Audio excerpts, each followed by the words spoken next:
Caligiuri desperate to get up on the outside. So it's going to go. What a tragedy for the Colombian defense. Escobar, goal.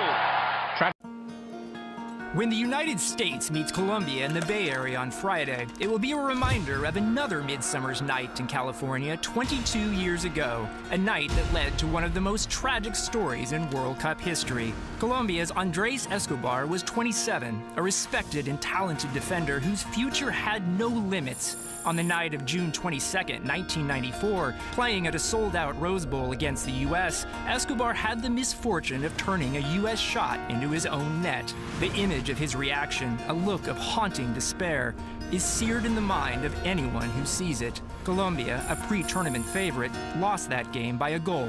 Its World Cup dream became a horror story. Days later, Escobar was dead, murdered in Medellin, leaving behind his fiancée, Pamela Cascardo, and a heartbroken family.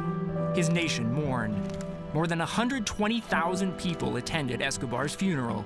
For Colombia, his killing symbolized the trauma of an era that was defined by narco-trafficking, lawlessness, and the drug kingpin Pablo Escobar, no relation, who was deeply involved in the rise of Colombian soccer. After the deaths of both Escobars within months of each other, Colombia as a nation would never be the same. Neither would Colombian soccer, which took 2 decades to regain the heights of the early 1990s. For the U.S. players who were in the Rose Bowl that day, the feelings are complex. There's real pride in soccer terms over one of the great achievements in U.S. soccer history.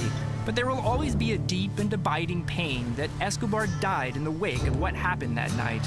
The result of a sporting event pales in comparison to the loss of a life. Andrés Escobar would have been 49 this year, but we'll have to remember him as an earnest young man in a photograph. It's a measure of his legacy that today so many Colombian men, soccer players too, carry the name Andrés Escobar.